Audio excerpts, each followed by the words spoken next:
Dear Dr. Ambedkar, you are the reason I love India. Today is 6th of December. You left the world today, but your values and your work has stayed back. Dear Dr. Ambedkar, thank you for focusing on education. You were the first Indian to pursue a doctorate in economics from abroad. And not only from India, you were the first double doctorate holder in economics in South Asia. You saw something wrong in India. All the problems, poverty, inequality, slavery, all linked to one core problem: lack of education. And you realize that only good education can change our obsolete mindset. Who would call you backward class? You were forward class, first class. And not just economics, you were the master of 64 subjects, 9 languages, and all major religions in the world. Yes, thank you for studying something as complex as religion for 21 whole years. Wow. Dear Dr. Ambedkar, you fought for the freedom of your people.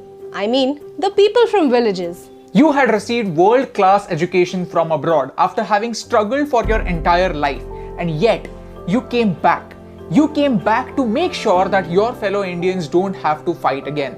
Let me tell you a small story from Mahad, a village in Maharashtra where the untouchables were denied access to clean drinking water. You arranged a peaceful satyagraha and gave the right to clean water to the people in your community.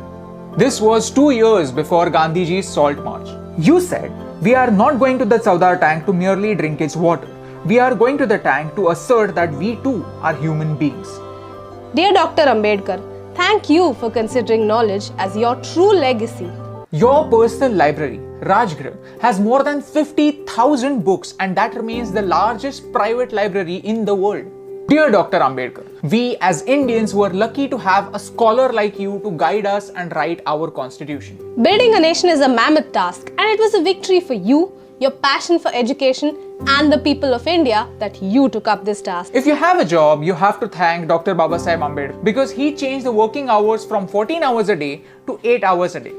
Mondays would have been even more blue had it not been for Babasaheb Ambedkar. Today, on one hand, we have the social evils of casteism in the backward parts of India, and on the other, we have something like reservation, which was intended to create equality, to create equal opportunities. I feel sad that both these issues are not addressed correctly but used as vote banks by our leaders. Leaders, I don't think leaders is the right term. I don't think they are leaders, they are politicians because they play games with us. And no matter who wins, India loses. But you taught us to win. When India got its independence, we found the most capable man to guide us into building a nation. And at that time, nobody dared to question the caste of the hand that led us into the future. That was your victory. Your caste, your religion, your last name only determines how you start the game. But how you finish it depends only on you. Your pen was your weapon, your mind was your sword, and your knowledge was your shield. The Ashok Chakra in our flag, the one that adds a little bit of blue in the saffron, green and white, that's your contribution. Dr. Bhimrao Ramji Ambedkar, or Baba Sahib. You're the father that made India into one giant family, and you had the vision that every member of this family should have an equal right. Every member of this family is an equal member. Today, I want to remember you and your work because we need it.